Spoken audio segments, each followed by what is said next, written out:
দেশ জুড়ে ডামাডোল বেঁধে গিয়েছে অষ্টাদশ লোকসভা নির্বাচন।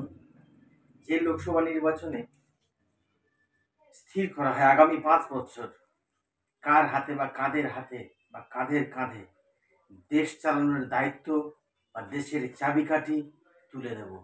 আপনারা কখনো কি ভেবে দেখেছেন, কখনো কি রিপোর্টগুলো আপনারা দেখেছেন যে 543টা সিটে লোকসভা নির্বাচনে 8,360 জন প্রার্থী সেখানে অংশগ্রহণ করছে, নমিনেশন ফাইল জমা করেছে।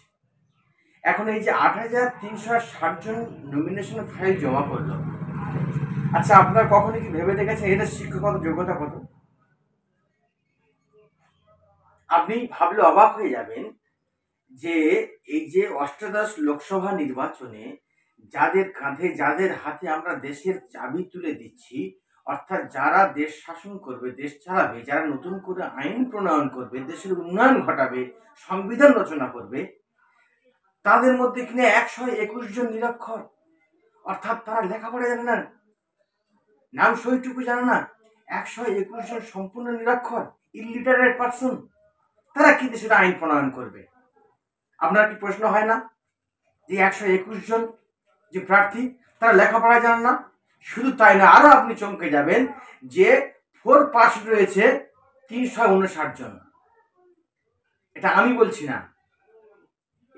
বলছি না, তার কারণ হচ্ছে অ্যাসোসিয়েশন ফর ডেমোক্রেটিক রিফর্মস, অর্থাৎ বেসরকারি একটা সংস্থা, নির্বাচনী নজরদারি সংস্থা, অর্থাৎ এডিআর, যে অ্যাসোসিয়েশন ফর ডেমোক্রেটিক রিফর্মস, তারা কিন্তু সমীক্ষা করে এই রিপোর্ট দিচ্ছে যে 8,360 জন মোট প্রার্থীর মধ্যে 543টা সিটে যুদ্ধ করতে যাওয়া যে 8,360 জন প্রার্থী, তার মধ্যে 121 জন সম্পূর্ণরূপে নিরক্ষর এবং 359 জন 4 পাস, আর 8 পাস রয়েছে আপনার 647 জন।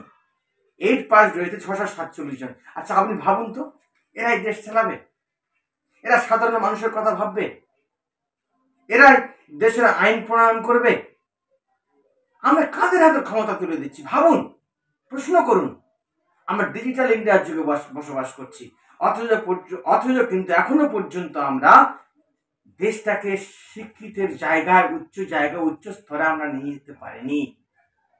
যারা আমাদের ভাগ্য বিধাতা তারাই কিনা নিরক্ষর, আর তারা আমাদের উপরে শাসন ভার চালাবে। কেমন মজার ব্যাপার না বলুন তো? হ্যাঁ, আহা বেশ বেশ বেশ, আহা কি সুন্দর বেশ বেশ বেশ বেশ।